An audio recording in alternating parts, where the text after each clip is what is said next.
Hello and welcome to today's Livecast. I'm Jamey from Stonemaier Games, and I would say as usual, it's Wednesday, but it's not Wednesday. It's Friday right now, and it's not 10 a.m. St. Louis time. It's 1 p.m. St. Louis time. Wednesday this week was Christmas, and so I decided to delay the Livecast for a couple days, and with the added benefit that maybe some people who aren't available might be available today to join in. I do see some familiar faces already. Ian, Garrett, good to see you both. I hope you're having a good holiday week. And before we do too much, I do want to start off with today's top 3 list for those of you who maybe are just watching in the future for this top 3 list. So this topic is one of the videos that I've thought about making for a full top 10 list, but I honestly struggled a little bit to come up with a full top 10 video because it's kind of a category of games that's a little tough to classify in a way. The category are rabbit hole strategy games. And what I mean by this are games where you can choose a specific strategy and go really, really deep into that strategy, either overall in the game, or there are, say, cards or tiles in the game where the points on them aren't capped, where you can just go, you can say, I'm just going to focus on this one card for a significant part of the game.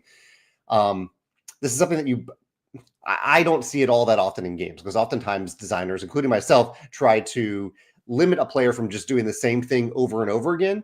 But I have found it satisfying that sometimes games allow this. And so the ambassador picks for this category were Babylonia, Cascadia, Cockroach Poker, Dice Throne, Dominion, Innovation, King of Tokyo, Planet Unknown, Quacks of Quedlinburg, and Ticket to Ride. Oh, also Innovation and Glory to Rome. And my top 3, I actually really agree with the Dominion pick. I think that's a good pick with this, where you can really just buy the same, maybe 1, 2, or 3 cards the entire game and just use those cards and go deep into that strategy. But the 3 that I picked, in no particular order, my top 3 rabbit hole strategy games are Earth, Magic the Gathering, and Quacks of Quedlinburg. I think Earth has quite a few cards where there are some caps in Earth, but there are some cards that aren't capped. You can gain a ton of points from specific cards in Earth, and that can be really satisfying. And Magic the Gathering, there are so many different combos and cards that are really powerful where you can just really focus on getting a specific combo and trying to win using that combo. And then Quacks of Quedlinburg, you can really, kind of like Dominion, you can buy the same tokens for the entire game that you put into your bag in this bag building game and go deep into that strategy and see how it works out. So I'm curious if any of you have any games like this where you really enjoy. The game allows you to go deep into a specific strategy, either over the course of the game or with a specific card or tile or ability, and that you've actually had fun with it in that particular game. Ian says, will you be live streaming next Wednesday as normal New Year's Day? I do plan on doing that. I know we didn't do it for Christmas, but I figured on Christmas, a lot of people who celebrate Christmas are not going to be available at 10 a.m. on Christmas morning. But on New Year's Day, I think more people will be available. And worst case scenario, it'll be available on YouTube afterward for anyone who wants to watch along later. Luke mentions the Loki strategy in Blood Rage. It's a great example, Luke. Totally. So go in Blood Rage, this would be a strategy where you are intentionally trying to lose every battle or most battles, and where you have Loki cards to get points for losing those battles. I like that. Nate says, I tried a rabbit hole during my first play of Wingspan. I learned from a friend and didn't realize that the guild tokens were limited, and I built my engine to go around more than 4 times. Yeah, that was a late stage design decision where it was one of those things where Connie and I were like, no one can go around more than 4 times, right? And then we did the math and we're like, okay, it is possible. It's unlikely, but it is possible. And we need to put something there in the rules. And I'm 99% sure it is in the rules that say that you are capped by the number of tokens in the game. Because otherwise, I don't know how you would keep track of it all that well. You'd have to use some tokens for outside the game. And we just decided to make it not a full rabbit hole. But it is a semi-rabbit hole to go that deep into the Dragon Guild and Wingspan. I've been seeing a lot of people get Wingspan for Christmas and have questions about it in comments and house rules and thoughts. And that's always neat to see after a bunch of people get to start to play a game. And it's fun to see it pop up on some top 10 list. I think probably we released Wingspan so early in 2024 that some reviewers have forgotten that it came out in 2024. But I did try to remind reviewers of that subtly through some end of the year content about Wingspan in the hopes of reminding them that this was a 2024 game, at least if they wanted to consider it for their top 10 lists. Garrett says that he got Aqua, the game Aqua, as a gift, and it had a really interesting insert. It was sturdy cardboard that we constructed with no glue. Very functional. Has Stonemaier ever considered an insert like this? I have seen a few like that, Garrett, including in Kavango. Kavango has a really beautiful cardboard-only insert, and it is something that I'd like to consider in the future. Yeah, I think it's a decent replacement for plastic inserts, and it's nice that it was fairly easy for you to construct. That no glue is required. Those are all added bonuses. Yeah, it's something. Maybe I need to delve a little bit more into that because it could be a good replacement for the Wingspan style of inserts, and we could probably calibrate it so it's the exact right height to sit on top of things like player mats so that it does align with the top of the box. I think maybe the one risk is that you have things sliding all over the place, cards in particular. I'd like to avoid that. So does it do a good job of that? How does it prevent cards from getting out of that insert and sliding around the box? Chris says, I'd also ask if doing that strategy makes the game less fun for the rest of the players. Looking at you, Magic the Gathering Mill decks. That's a great point and great question to ask about these games that allow rabbit hole, Chris. The idea of, like, are you having fun by doing this thing over and over again? And B, how are you affecting other players by doing this thing over and over again in this game?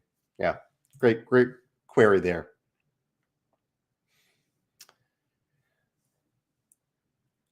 I see some other comments here about Wingspan being on top 10 list of people who are watching. I appreciate that, including Ian, who is a reviewer. Ian, his YouTube channel blossomed this year. Yeah, thanks for saying that. And Steve is here for the first time watching live. I'm glad you're able to make it, Steve. If anyone else is here live for the first time, because it is a different day and time, feel free to chime in. I'm happy to answer any question about really anything other than spoilers. And yeah, really anything goes. We talk about a bunch of different topics in these live casts, as you may have seen on the YouTube versions of them. But you're live right now, so you can say anything you want. And I, unless it's really, really offensive or it's a spoiler, I'm going to push your comment on the screen or your question on the screen, and I'll try to do my best to answer it. Oh, my mom's here. Hey, Mom. She said that my Aunt Ann and the family played the Lego game. Oh, that's great, Mom. My mom has been on a hot streak of good recommendations for things to read and watch lately. My mom recommended the show A Man on the Inside on Netflix, which I really, really enjoyed. A really, really great show from the same producer who created The Good Place and Brooklyn Nine-Nine and Parks and Rec. Great recommendation, Mom. And Mom also recommended the book Remarkably Bright Creatures, which is literary fiction with a slight touch of magical realism, because one of the perspectives in the book is that of an octopus. Really great book. Mom, I just finished the book yesterday. We just finished it yesterday, and I really, really appreciate that recommendation. Okay, Garrett's talking about Aqua and its cardboard insert. He says the game has no cards. Okay, so that's one of the reasons they were able to pull this off. I can say in Kavango, they did pull it off. Kavango's insert doesn't have it does have a lot of cards in Kavango, and the cards somehow stay in place. They calibrated it to the millimeter almost to prevent that from happening. Garrett does say the tiles stand up vertically, so I suppose if the cards were on their side, that would help a lot of them keep them orderly. That makes sense. Chad says he's pulled out some of his old X-Wing stuff and started playing again, even though it's been discontinued. There's now a big legacy fan-made rule set out there for everyone. Have you ever played a dead game with old rules?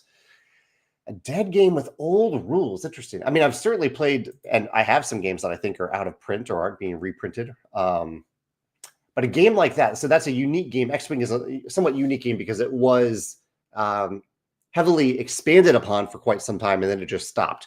Something that I think Fantasy Flight, and this isn't a knock on Fantasy Flight at all, but I think Fantasy Flight is somewhat known for this, to have these games where they invest heavily in it, like a living card games, expandable card games like X-Wing. And then at some point they realize that the math isn't worth it anymore. But that is unique to Fantasy Flight because of how deep they go into these expandable games. And we don't really have any game like that. Well, I guess I'm thinking about Stonemaier Games. I'm thinking about any other game that I've really gotten into like that. I guess Rolling Realms is the one game like that for us. So we do have one. But No, I can't think of one. I'm curious how it feels different, Chad, talking about X-Wing. How does it feel different than any other game that hasn't had any expansions in a while? How does it feel any different than that? I'm curious about that. Jonathan says, not his first time live, but it's my first time in a while. You're welcome to. Absolutely. I got Tokaido for Christmas. Excited to dive in. That's awesome, Jonathan. I actually got a version of Tokaido for Christmas as well. I got the, Stonemaier Games is now the publisher of Tokaido. We haven't released our version yet, but I just got in the mail today, maybe it was yesterday, what the final copy will look like of our version of Tokaido. And I did Joe did a full review. I did a lighter review because Joe had already reviewed it just to make sure that everything was in place, and it looks great. The game already looked great, and I'm really glad. I'm really happy with the small touches that we added to the rulebook, to the game board, to the character tiles in the game. Little things like that make a big difference, or impactful difference. Maybe not a big difference. It does not negate any existing copies of Tokaido. So I'm glad you have a copy. I'm glad you're enjoying it. And we look forward to continuing to support that brand for a long time.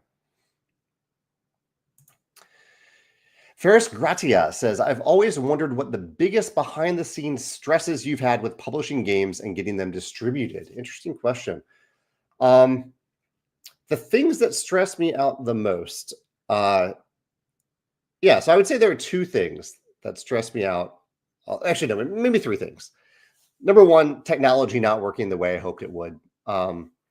Typically related to my computer, but sometimes related to other pieces of technology that I have less control over.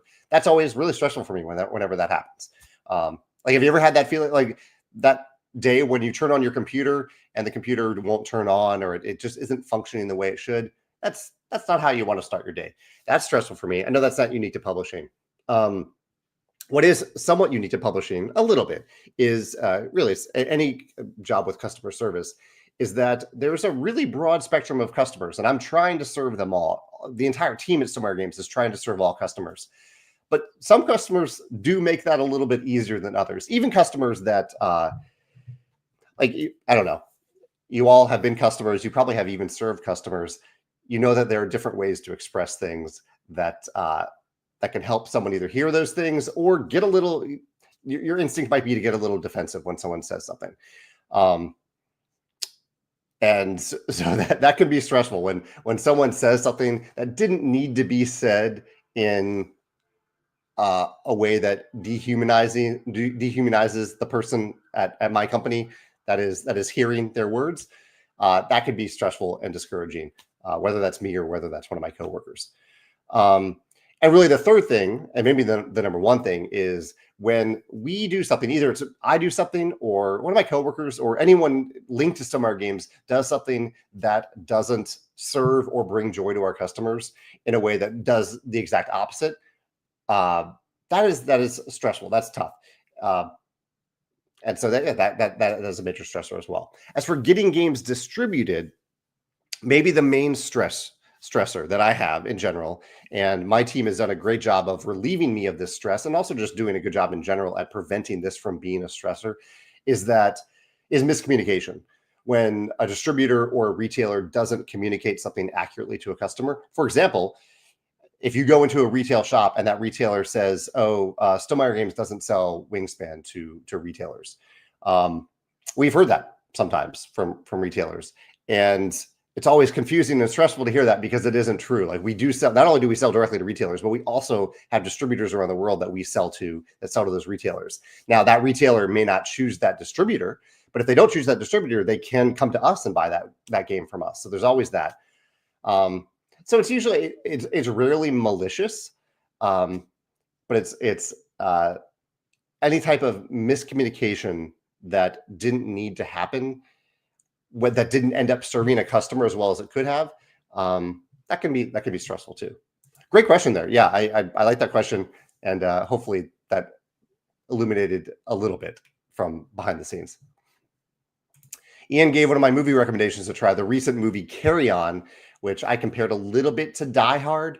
It has a similar feel to Die Hard, even though everything plays out very differently than in Die Hard. But I'm glad you tried it, Ian, and glad you enjoyed it. I thought it was pretty cool. Oh, Philip's joining us from Australia. what is it around? Isn't it pretty early in the morning right now in Australia, Philip? Yeah, you're probably up a little early, but I'm happy you're here. That's awesome, and I'm glad you're able to join us for the first time in a while due to the time difference. Philip says, my wife and I have been playing a lot of Tapestry over our break. That's wonderful. I hope you two are having fun with Tapestry. Sam says, did I miss the question of the day already?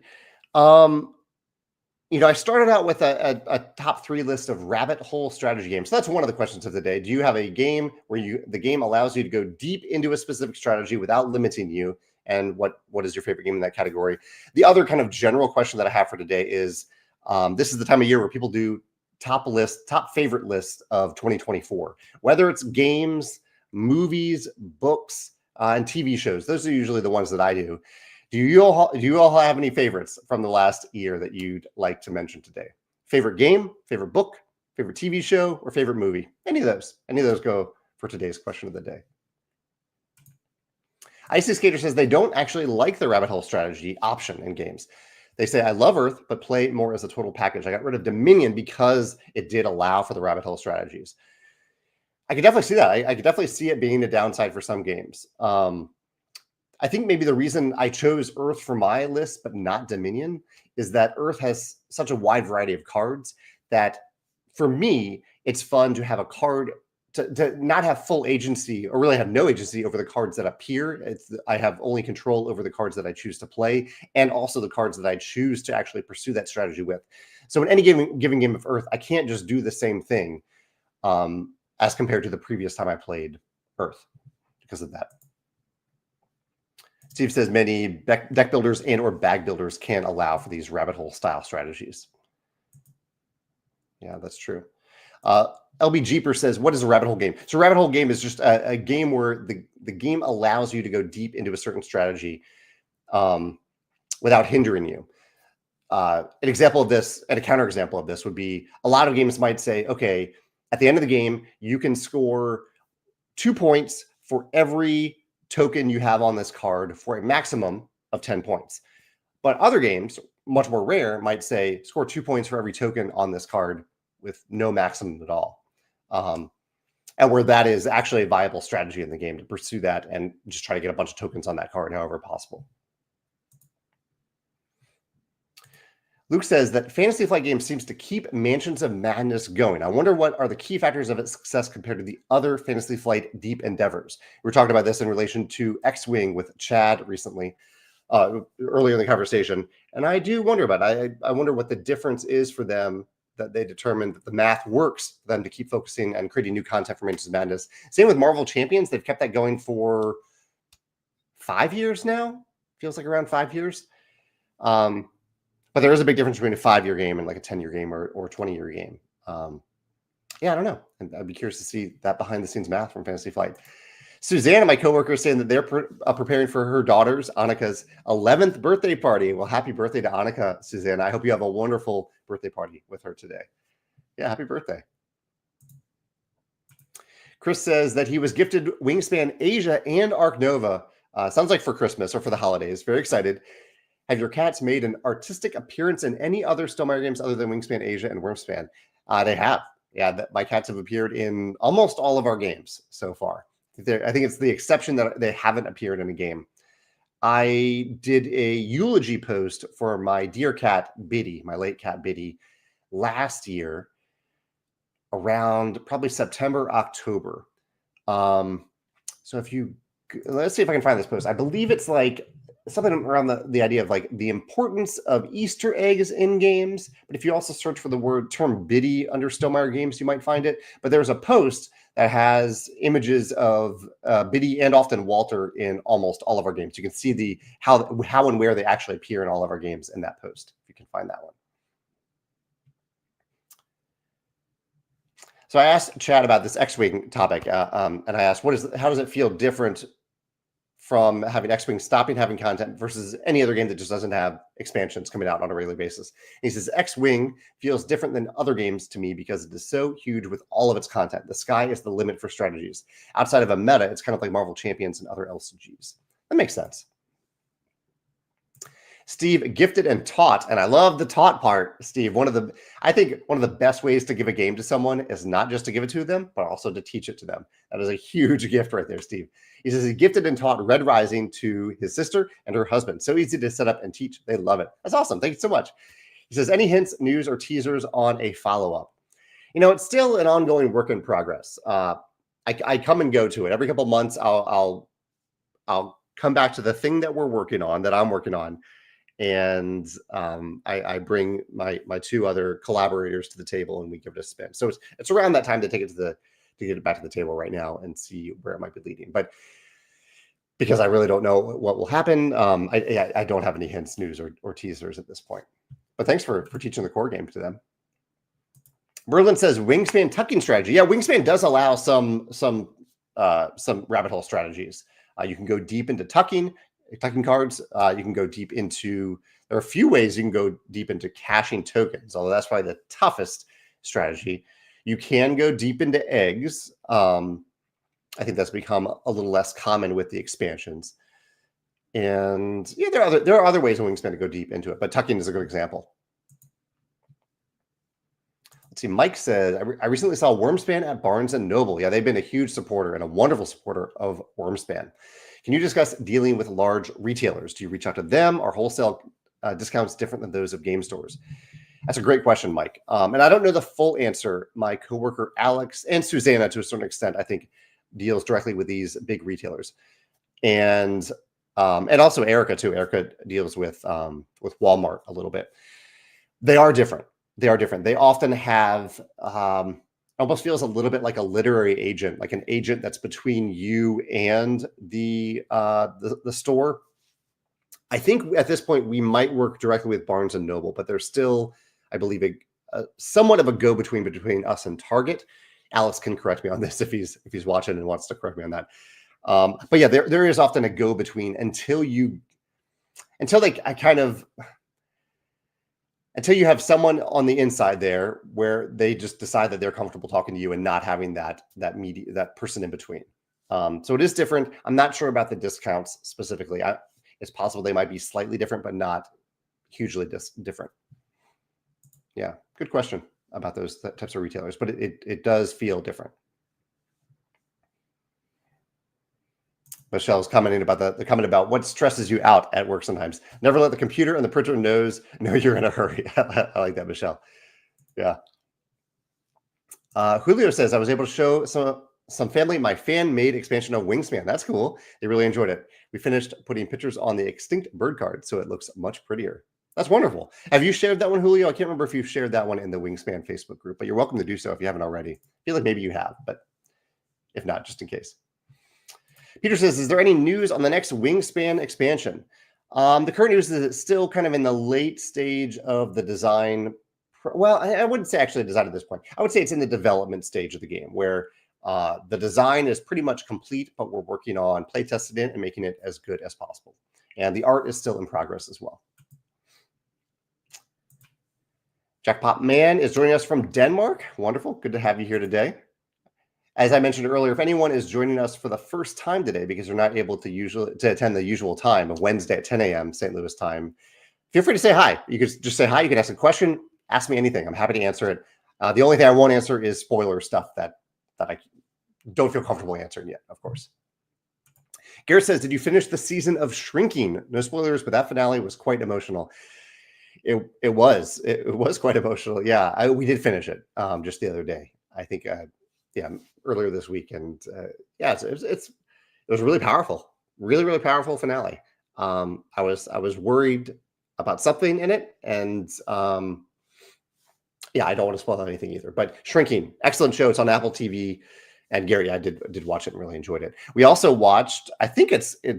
I haven't had a live cast since this happened, but we watched the Survivor finale a couple Fridays ago, 1 week ago. Time feels weird. But yeah, I don't think I talked about the Survivor finale. Survivor season 47, the finale I thought was awesome. I had some friends over to watch, and I did a little Survivor auction.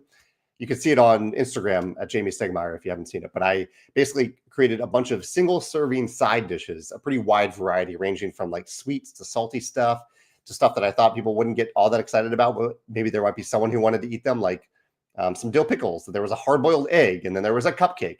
Pretty wide variety of side dishes.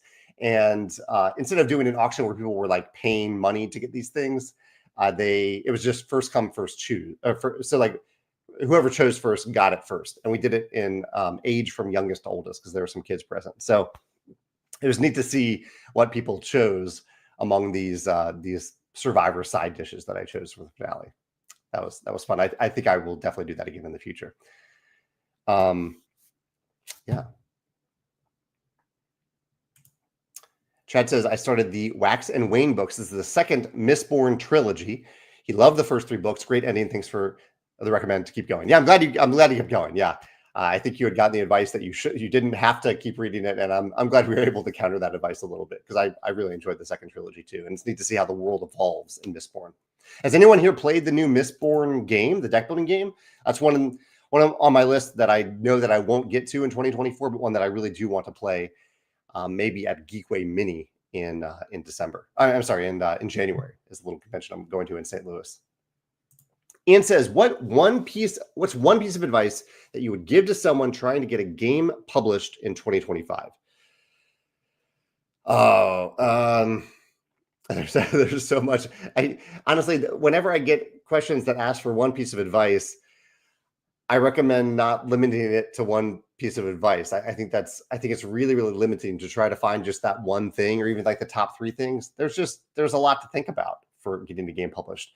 There's the thing to think about of assuming you're the designer of the game. Do you just want to be a game designer and have someone else publish it? Or do you want to be a self-publisher? Do you want to run a business and be a designer? That's a key choice that you got to make at some point. And then when you make that choice, there are a bunch of little decisions that go into the next step, like how you get the game ready to pitch it to a publisher and how you pitch to a publisher.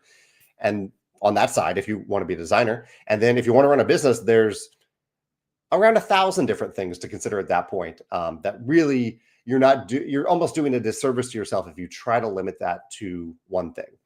So, but to be fair to your question, I would say figure out that initial decision when you're ready. Decide if you want to be a publisher. I don't mean just in a pejorative way, but do you want to focus on being a game designer? Do you enjoy the game design process, or do you enjoy that process and you want to run a business? And that is choose one of those 2 options, and that I think gives you some clarity as to where to continue from there.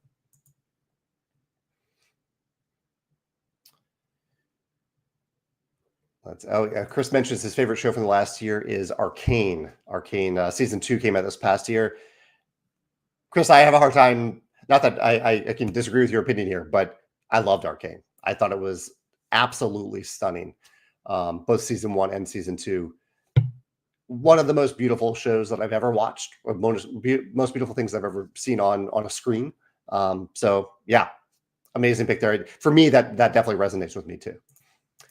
Chad loved Dark Matter. I know Chad was looking for Dark Matter for a long time. Chad has recommended this author to me in this book, Dark Matter. And Dark Matter was a really, really good TV series. They did a great job converting the book to a TV series. Mark says, what's a 2024 lesson you're bringing in 2025? Mine would be the lesson about making and having friends when you're adult. It is. I think that's a great lesson, Mark. I love that you said that. It's odd how friendships, even as we get to know ourselves better as adults and we grow into our own skins, it comes at a time where it feels like a lot of people already have the friends that they want to have. But then sometimes you find a new group of people and you really resonate with that group of people, and that can be really wonderful and fulfilling. I'm fortunate to have found that in a couple different ways. And I hope the same for you and anyone else who's looking for that.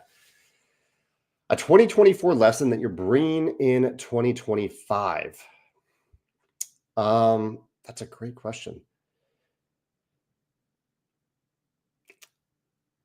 I'm trying to think even beyond. You answered in such a personal and vulnerable way, Mark, that I wanted to do the same. But I also think about this in terms of business a little bit too. Anything? Well, I'll tie this into an article that I wrote the other day, Mark, because this is a slightly easier answer because I have an answer on tap for my topic list today. But one of the questions that I asked on, I believe, Monday's blog post is, in addition to what are you hoping to create in 2025 and what are you hoping to play that will be meaningful to you in 2025? But the last one that I added is, who are you hoping to elevate in 2025 that is meaningful to you.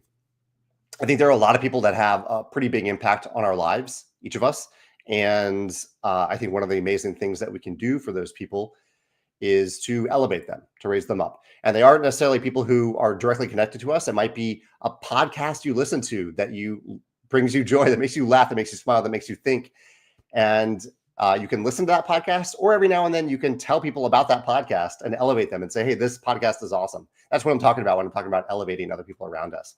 And so I posed that question out there. Who in 2025, who or what or whatever it is, do you want to elevate? And so, Mark, that's one thing that I want to do better in 2025. It's something that is a big part of how I try to live, but it's something that I definitely want to improve and do better. And it always feels good to me when I elevate someone else. And so I want to do that more, both because it feels good to me and because I think it might have a positive impact on them too. So yeah, that's one of my goals for 2025. First, Gratria says, usually watching videos like this are firmly in the parasocial realm, but in that situation while you were not talking directly to me, in a way that you were. Oh yeah, of course. Yeah, that's what I'm here for. Yeah, I appreciate you asking questions. And I love questions. So I'm happy to answer anything you all have to ask. Jack Potman's watching Silo Season 2. We haven't started Season 2 yet, but we are going to watch Season 2. We really enjoyed Season 1. And he says, very cool show. Would love to read the book. I think there's actually a couple books in that series too. Although I think you're right that one is specifically called Silo. Jennifer mentioned Shogun. I had forgotten that was a 2024 show. Shogun was incredible, Jennifer. Yeah, I talked about beautiful shows. That was a beautifully shot show. And Jennifer also read the whole Dungeon Crawler Carl series. I got into that series as well this year. I think I'm in the middle of book 3 right now. And I took a little bit of a break to read the next Brandon Sanderson book. But I did enjoy getting into that series. And Shogun, I'm glad you reminded me of Shogun. Sam says that his favorite new to him game this year is Far Away. It's allowed me to game with some of my friends and family that aren't as into the hobby. And Sam, I'm glad. Thank you for sharing that. Favorite, great pick. And one random question I thought of today is, is there any game? I'm trying to think if this exists. I'll paint the picture quickly. Have you ever been in a scenario where there are multiple people, say 4+ people, who want to play a game? Everyone's in for the idea of playing a game, but you have very different moods, styles of play, and maybe even experiences in playing that game, and yet the game appeals to all those players.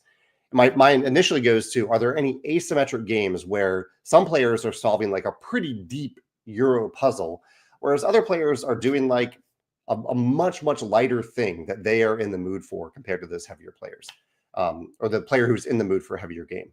Are there any games that do that? I was trying to think. I mean, there might be games that do that without the asymmetry, but I was also trying to think if there is a game that does that with the asymmetric elements.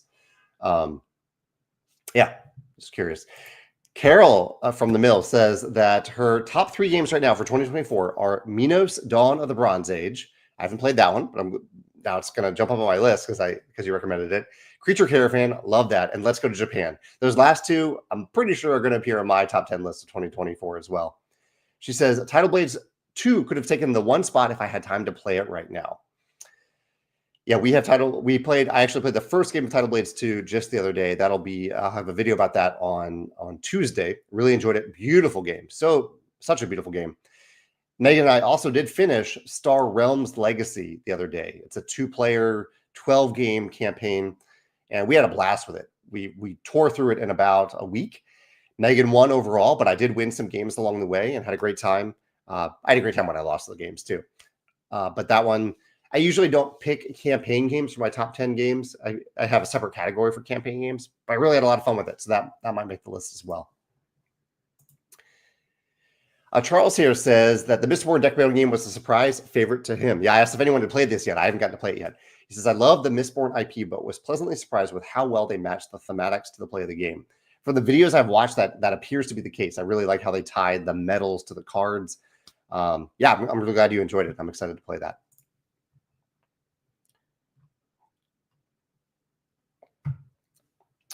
Chad says Mansions of Madness goes back to why has Fantasy Flight continued to support Mansions of Madness. And we might actually have a little bit of confusion here. Mansions of Madness has an app and it has miniatures. I think, Chad, you were thinking of the Arkham Horror LCG. But that also might be what the person who asked the question originally was thinking of as well, because they have continued to support the Arkham Horror LCG, and I'm not entirely sure actually that they have continued to support the Mansions of Madness game, Mansions of Madness. Jonathan says, I always do a game of my year, and this year he picked Red Rising. That's awesome. Thank you, Jonathan. Discovering the books late last year through the game and finally playing the game this year. That's wonderful. Thank you for sharing that. And I like that. Yeah, I often try to focus on, well, at this point, I do focus on games that became widely available in the last year. But for time, I was doing games that I played for the first time in that year, because I do try to play some older games too that I haven't played before. Jeff says that his favorite new to him game is Federation. I still need to play Federation with you, Jeff, on Board Game Arena. And his favorite game release this year is Wingspan. That's wonderful. Thank you, Jeff, for saying that. I've really enjoyed Wingspan too. We had 3 releases this year at Stonemaier Games, unless I'm forgetting one. Wingspan, Rolling Realms Redux, and Stamp Swap. Those were our new game releases of this year. And 2 of them were kind of sequels to other games. So I do have a separate category for new additions and sequels that is also separate from my top 10. Julio's new to him games for this year were Terraforming Mars, Lost Ruins of Arnak, Wingspan, and Tapestry. I'm honored to see some of our games on there, Julio. Garrett's favorite games of this year were Astrobot. That's a video game. Yeah, Garrett says it here. For board games, Windmill Valley. I still haven't gotten to play that, Garrett, but I still do want to. Favorite show was Shrinking. Favorite movie was Dune Part 2. His favorite book was James. I haven't heard of that one. I'll have to check out what James is, Garrett. Ocean says, will Walter and Biddy show up in the Stonemaier version of Tokaido? They won't, but I'm hoping if we do make a 3rd game, or a 4th game technically, in the Tokaido brand of games, that I can get the artist to put it in there. We didn't change anything about the art. I didn't go to the artist for any changes, in Tokaido. So they don't appear in it, unfortunately. That would have been a nice touch, but I really did not want to bother the artist or the designer for our version of Tokaido. I wanted to let them know that we're here to support the game. We're here to pay them on a regular basis. But I didn't want to come in asking for them to do all this work for a game that they finished a long time ago. Yeah, even if it would have been a small thing like that. Icy Skater says their top game is 2024 is Wingspan. I'm honored to hear that. I think we've played it over 20 times. That's amazing. Our top 24 top show is Only Murder in the Building. Yeah, I love that show. Really, really good mystery show. Sam says the Tapestry rebalanced Civ pack has been fun to revisit older Civs, and has also been an interesting learning tool to see the old mats compared to the new ones. Yeah, we took a lot of data and playtesting to try to get those mats to be even more balanced than in the original game. Luke also says some nice things about Red Rising. Thanks, Luke. Chad says the 49ers going up against the Lions this coming Monday. Sorry in advance. Yeah, the 49ers don't have much to play for now. And the Lions actually probably don't have that much to play for. I think they probably wrapped up maybe everything, or are they still competing for the first round bye? Either way, good luck to the Lions. I just hope my team doesn't get injured and your team does well and has fun in this game. Susanna says rabbit hole game for sure. Wingspan. Love the caching combos. Wingspan does similar to Wingspan, but I think Wingspan even goes deeper into it. Does allow for those rabbit hole strategies. Arthur says, any plans to provide more Vantage updates? I can't wait for that game. Yeah, I do Vantage updates once a month. I did one just a couple days ago. I don't know if you missed it. On the 20th, I sent out the latest update for Vantage. If you missed it, you can go to the Vantage page of our website, and I archive them all by date and topic on that page. But yeah, every month I'll have a new kind of pretty big, robust update about Vantage. And I'll continue doing that. Right now, the game is in pre-production. Yeah. Merlin's Manor says that eggs in Wingspan can be capped due to egg space. That's a good point about how eggs can be capped, whereas tucking is not limited in that same way. That's a great point. Gigantor is talking about that second trilogy, really series of 4 books in the Mistborn series, book 7, and they are really enjoying it. Do you have a favorite Sanderson series? I mean, the first Mistborn trilogy, as much as I did enjoy the second 4 books, the first Mistborn trilogy I think is one of my favorite fantasy trilogies of all time. I do really like the Stormlight Archive as well. I think it's in some ways Sanderson at his best, but it's also so big and so sprawling. Whereas Mistborn, it's a really tight trilogy of things that happen, and it's all wrapped up. Everything wraps up really, really well. So that might be honestly my favorite, that first Mistborn trilogy. Chris says, I wonder what games that there are that allow but disincentivize rabbit hole strategies by forcing positive player interaction when one does so. Perhaps something like everyone else gains a point if blank, if you do something. Oh, Chris actually continues the if you've reached a certain threshold with a strategy. That's interesting. I'm guessing some games do that, but that's a neat way to put a twist on that, because rather than saying there's a hard cap on points, or really my least favorite, and I know some games do this that are very highly ranked, but games that say that you only get to score your lowest category. Although we have Between Two Cities, Between Two Castles. So we actually have a series of games that specifically require you to balance. But in that game, that's needed for you to balance decisions between the two players on your left and your right. But there are some games where you don't have that. You don't care about your neighbors in the way that Between Two Cities, Between Two Castles do. That really require you to balance all of your strategies. And that to me is not satisfying for me as a gamer. So I like your method better of saying, hey, you can go deep into the strategy, but if you do, especially if you cross this certain threshold, other players start to benefit from it as well. I like that. Steve was listening to me on 1.75 speed to catch up. You've covered so much so far. My head is spinning. The show Chaos was the most memorable recommendation from here. Thanks for mentioning that. Yeah, Chaos was a really creative show. I haven't seen many shows like that. Yeah, I'm glad you enjoyed it. I'm sorry that I don't have much to contribute to these top lists unless you all say a game or book or movie that you really like that I can echo. But because I'm not going to work on my list until next week. I usually, at least for games, I do wait until January 1st, literally, because I might be playing games on December 31st, and I want those games to be eligible for the list. What else have I played recently? I played some pickleball yesterday. I went to a place called Chicken and Pickle, which is a place, I think it's mostly a Midwestern thing where you just go and play pickleball and you can eat chicken if you want. I don't eat chicken, but we had some good fried pickles at this place and played some pickleball with Megan's family. And Walter had a really nice Christmas. He got some gifts, including a little feather toy and a fuzzy toy and some cream cheese. And he has been enjoying all of those gifts quite a lot over the last couple of days. Let's see if I have any other random topics. I went to a friend's Christmas gathering a couple days ago, and I made for the first time taiyaki.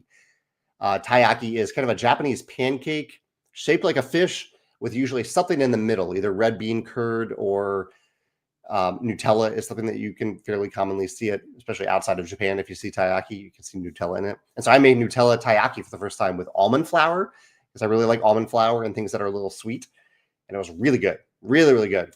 I was kind of impressed by how good they came out.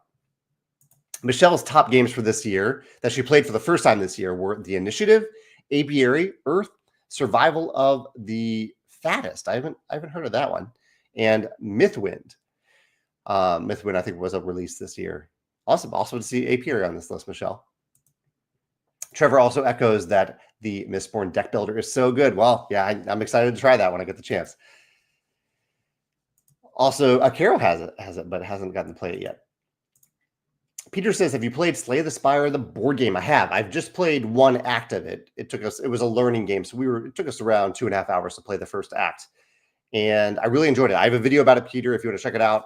I thought the game did a lot of things that were really, really clever that echo the digital game, but distill it down to math. That's a lot easier to compute and great cooperative play too. Like the digital game doesn't have cooperative play, but the tabletop version has great simultaneous cooperative play in real time.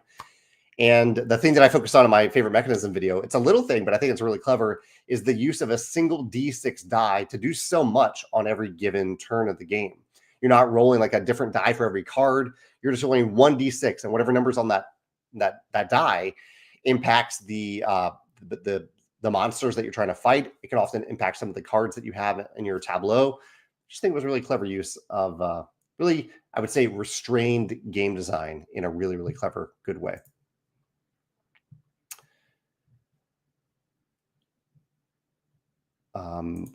Jeff says that he just started reading Mistborn for the first time. I hope you're enjoying it, Jeff. really, really cool book series. And Dominic was also reading Mistborn this week as well. And he's hoping to read the Stormlight Archive. So yeah, so I'm reading book 5 of the Stormlight Archive right now, and I'm loving it. I'm loving it. It's I think I'm almost 3 weeks into it at this point, and I'm like 25% into my Kindle version. It's a very, very big book. I think it's like 1,300 pages. Derek says, on the topic of design and publishing, would it be okay to self-publish a print and play game, but also pitch to a publisher for a physical version? Interesting question. I'm trying to think as a publisher how I would respond if someone said, hey, here's this game.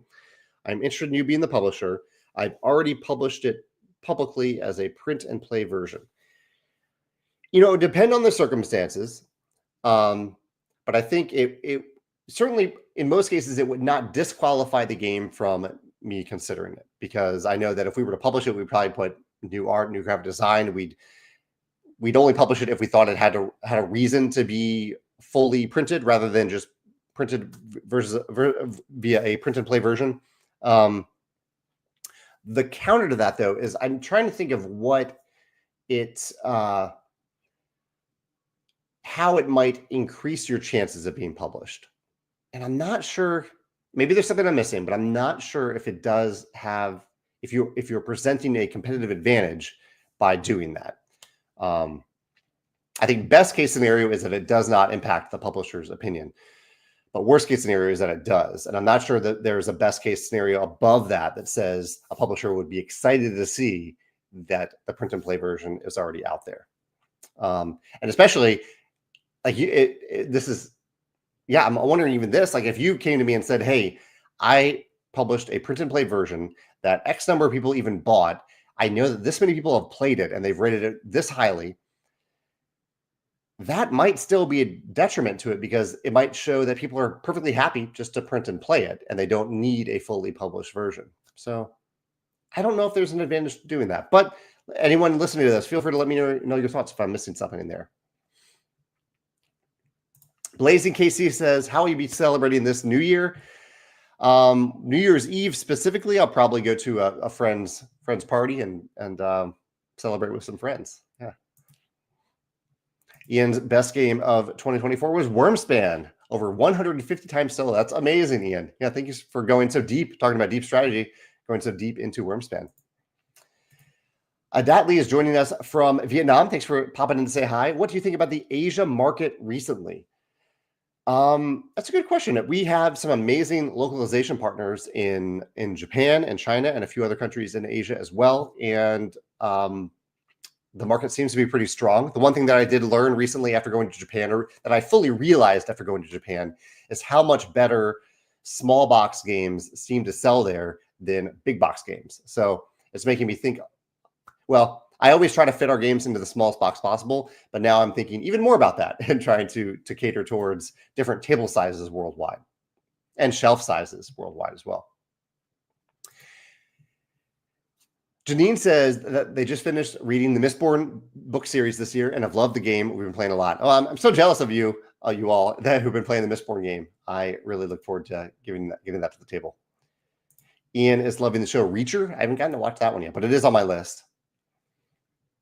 And Garrett also forgot about Shogun. Oh, wow. I'm like 15 minutes behind on questions. Let me skim through a little bit. I'm going to skip over some comments, but I'm just going to look for questions for a minute to see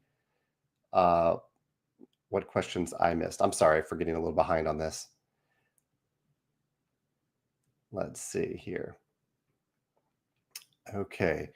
Flo says, why doesn't Stonemaier Games publish games based on real people or history? There must be a reason behind it, but there could be so many fascinating stories to explore. Flo, the reason for this is that we actually kind of had a really bad experience with Viticulture World. And it was something that we overlooked. It's hard for me to go too deep into it because I'm a little scarred by the experience, but it's a situation where we tried to do our due diligence about including something in the game. And we even had a cultural consultant closely look at the game. And the cultural consultant basically should have told us, in hindsight, do not put this in the game. And they didn't say that. And I missed it too. I take responsibility because I chose the cultural consultant and I chose to, or I didn't choose, but I missed this thing. and we included something in the game that shouldn't have been there. I walked away from it realizing that no matter how we try, we can make a pretty impactful mistake and include something in the game from history, someone from history, or a thing in history in a game that that can cause harm to people in the modern day because of how they have been impacted by either a terrible person or person who we didn't know was terrible until we realized how terrible they were, or an event that had uh, a broader impact than we thought it would be, a broader negative impact. There's just there's a lot of history with history, a lot of baggage, and so my preference is to create games that that sometimes maybe do have a message behind them, but use speculative themes, fantasy, sci-fi, even light speculation, that give us a little bit of separation from reality, a little bit of space from reality, so that we're not causing harm, but we're still maybe looking at real world issues. I think some of the best fantasy and sci-fi fiction do this, where they they they give us a new lens to look at our own flaws and thoughts, and perspectives in the real world. Marty says, "What's my number one game of all time?" Marty, the last time I do a list for this twice a year, I do top 10 list of all time, and let's see what I picked the last time I did this list. Let's see if I can pull it up real quick. Favorite September was when I did this list. Okay. September, my last top 10 list of all time. My number one pick was The Quacks of Quedlinburg. That was my latest. That was Marty's question here. Mark asked, "What's my chocolate of the day?" You know, I haven't had a lot of chocolate for Christmas. A little bit of a chocolate brownie that I have left over. Okay, again, I'm behind on questions, so I'm going to scroll ahead a little bit and try to find any remaining questions. I'm sorry for getting behind. And Jerry has a neat comment. He says, "I wanted to say hi from Farmville, Virginia, since you were one of the few people to know this is a real place, not just a 10-plus-year-old Facebook game. Viticulture for life." Thanks, Jerry, for popping in. I am from Virginia. I'm from Richmond, Virginia, and very familiar with Farmville. Absolutely. Okay. Chris says, "What's the tastiest chocolate treat you've had this year?" Oh, that's tough to narrow down, but I will say that one of the friends of Stonemaier Games, like a person named Carell, who has been a huge help for us with graphic design with Vantage. He's been wonderful. He's from Belgium, and he sent us some Belgian chocolates. Sent some of my coworkers home from Essen Spiel with these Belgian chocolates, and there was one specific kind of a triangular shaped chocolate that he sent from a very fancy chocolatier that I couldn't get enough of. It was decadent and really, really delicious and memorable. Something that I'll definitely seek out if I go to Belgium in the future. Let's see. Sorry, again, I'm behind on questions, so I'm scrolling ahead just to focus on questions. It looks like I caught up. Here we go. Jonathan says, "Which book in the Red Rising series is your favorite?" For me, I'd say Golden Sun, but he's only through 4 books so far. I would say that I think the first book is still my favorite, but book 6, 7 book series, book 6, and the seventh book hasn't come out yet, but the last book to come out uh, was incredible, in my opinion. I think it was um, really, really good. So, number one, first book, and then closely followed by the sixth book for me. Okay, now I finally caught up, so maybe I can go back in time a little bit and see some of the games. I see Janine is saying that Kelp and Nemesis are among her top of 2024, and she also got Apiary this year and really enjoyed it. Thank you for trying out Apiary. I appreciate that. Luke mentions Shogun no Katana. I haven't tried that one yet, but I love the idea of crafting a sword in a game and having a whole game built around that. That's pretty cool. Chad mentions My First Orchard, playing with his son, and Expeditions and Unmatched were his favorite big boy games. Steve says, "Small box Japanese games have been so good in our house so far. His 6-year-old is loving the tiny boxes from All Play. All Play does do those tiny boxes really well. Panda Panda and Fairy. Yeah, I played Fairy. I haven't played Panda Panda yet, but I like the name of the game, Panda Panda." Chad's been watching Brandon Sanderson's YouTube college lectures, which are great. They're really, really great, especially for world building. Um, Although you mentioned how to become a published writer, I like that as well. I've really enjoyed his world building talks. And you're right, he does have there's some overlap between designing a game. One of the articles I did an article the other day about the top slash most important articles of 2024, and I didn't include this on the list, but one of them was an article about Brandon Sanderson, a conversation that he had on his podcast in the last year. There's an article about that. I wrote an article about the advice he gave about writing. It was like the worst writing advice, something like that, and how a lot of it actually does apply to game design and game publishing. Derek's enjoying the show called Bookie on Max. I haven't heard of Bookie, but yeah, I'll have to check that one out, Derek. We're watching Elsbeth right now, and I think we'll probably jump into Squid Game sometime soon, since the new Squid Game just came out. Merlin's Manor top games so far: Wingspan, honored to hear that. Slay the Spire and Harmonies. Um, and this is a little tough for me. You mentioned Lord of the Rings Duel, a game that I really, really love from the last year, but I do consider it a sequel. It's not a new edition, but it is a sequel to an existing game where it has a lot of the DNA of that of Seven Wonders Duel. So it also won't be on my top 10 list, but it will be at the top of my sequels list, I believe, along with Wormspan, of course. Garrett says Inkboard, the board game when. So Inkborn is a digital roguelike deck builder that I am personally involved with, not Stonemaier Games, but I'm personally Jamey involved with as a developer and investor. And it will be a digital game that I think will have it will have early access in 2025. I don't think it'll have its full release in 2025. Maybe we'll see. And there is no board game plan for it. It will just be a digital game for now. Perhaps I do have a clause in my agreement with them that if it really takes off, that we get the Stonemaier first dibs at the board game version of it. But there are no plans for that for now. It is just a solo digital roguelike game. Michelle's top shows the last year were Severance, and the new season of Severance is coming out soon. Shogun, Don. I haven't heard of that one. Matlock, the new Matlock, I'm assuming, and Lovely Runner. Interesting, good picks or interesting picks, Michelle. I've heard of some of those and love them, but I haven't heard of a few. And I haven't tried the new Matlock. Ian says, "Did you have a chance to watch that video? Those books were amazing." So Ian, a Brandon Sanderson video with me the other day. Ian, feel free to share a little bit more detail about that so people can understand the context for it or how they can find that video. They want to look up what you're talking about there. It's a video that actually isn't on Sanderson's channel. It's on a different channel about someone who makes giant, just for fun, made giant versions of his books and presented them to Brandon Sanderson. Yeah, it was pretty impressive. Let's see. Ian says two of his favorites from the last year that aren't talked about as much are Forges, Forges of Ravenshire and Survival of the Fattest. I have heard a few reviewers, including Sam, formerly of the Dice Tower, who mentioned Forges of Ravenshire recently as one of his top games of the year. All right, yeah, I think we're seeing some. Oh, I see. So Garrett mentioned the book James as his favorite book of the past year. He says it's a reimagining of Huckleberry Finn, but told from Jim's perspective. It's a phenomenal read.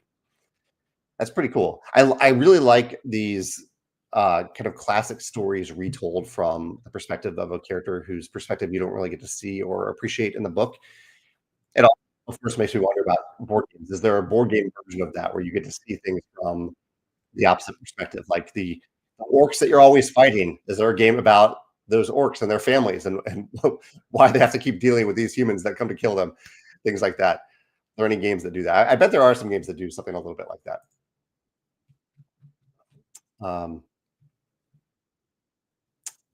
Ian says, favorite game you received this year?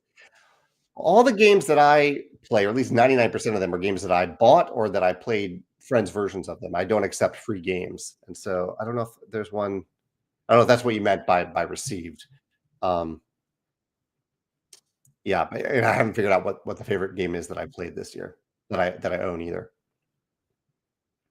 Oh, I see. Julio was talking. Julio mentioned, I think, Terraforming Mars, Wingspan. I'm forgetting one other one earlier. Red Rising actually might allow for a little bit of rabbit hole, but Julio was mentioning rabbit hole games earlier, not his favorite games in 2024. Sorry, Julio, to miss that. Steve says, I'm not much of a nonfiction reader anymore. Is there any good or interesting nonfiction that you've been reading lately? I found that I really like to read fiction at night because it lets me turn off my business brain and just go to sleep and be calm. But I found that for the same reason that I like listening to podcasts when I work out, I can also listen to nonfiction books when I do that. And I read a few really good ones, I believe in the past year or so um, about restaurants. I'm forgetting the name of the book right now, but there's a restaurant about like titled something like exceptional service or something along those lines. I'm forgetting the name of it, unfortunately, but it was a really good audiobook. And there are also some really funny audiobooks, like, the guy who played Ron Swanson on Parks and Rec, he had Nick somebody, had a really good audiobook, kind of a autobiographical book, Build Your Own Canoe, something like that.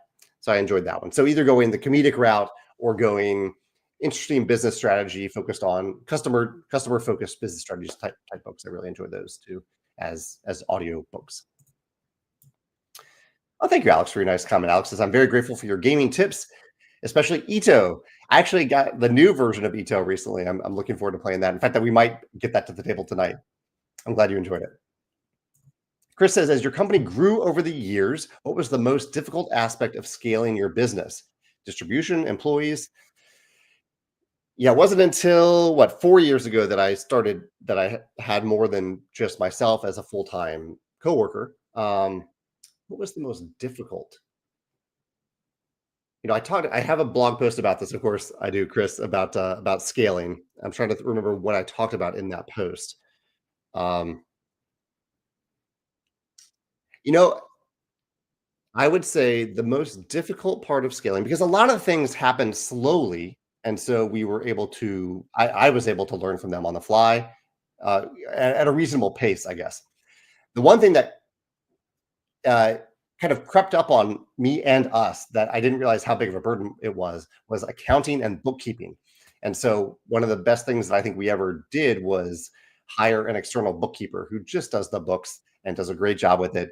There's still some accounting work on our side. I still pay the invoices. I still pay the royalties every month.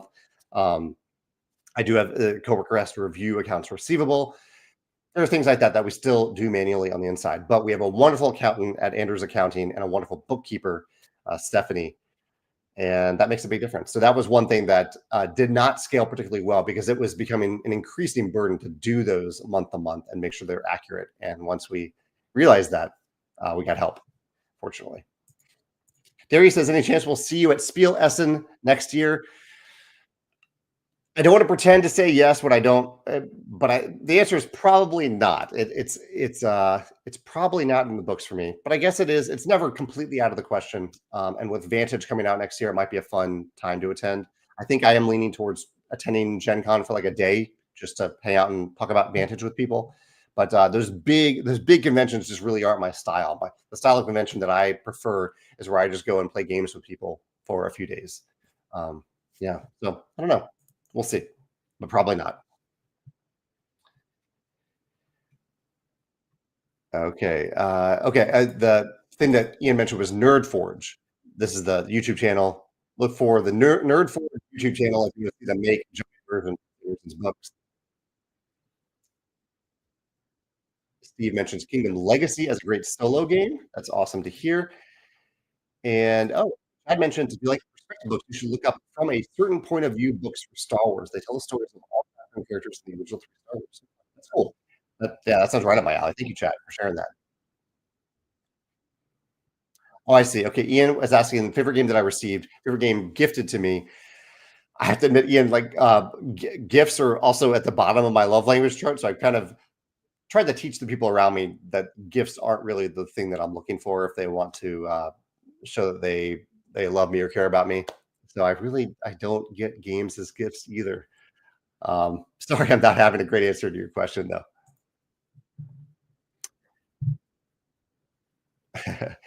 Chad mentions that Pixar has a great nonfiction book. Pixar does. I agree with that. They do have a. I feel like I know the Pixar story pretty well at this point, so I haven't read the book, but maybe someday I should check it out just for fun.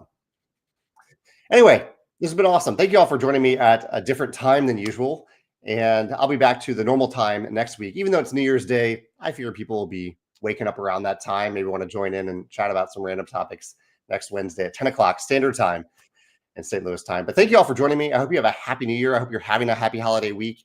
And I hope there's plenty of joy in your 2025, whether it's what you create, what you elevate, or what you play. And I want to be here for that journey. So feel free to pop in anytime, either live or on YouTube, and let me know how that's going. And yeah, thanks for hanging out today. Take care. Bye.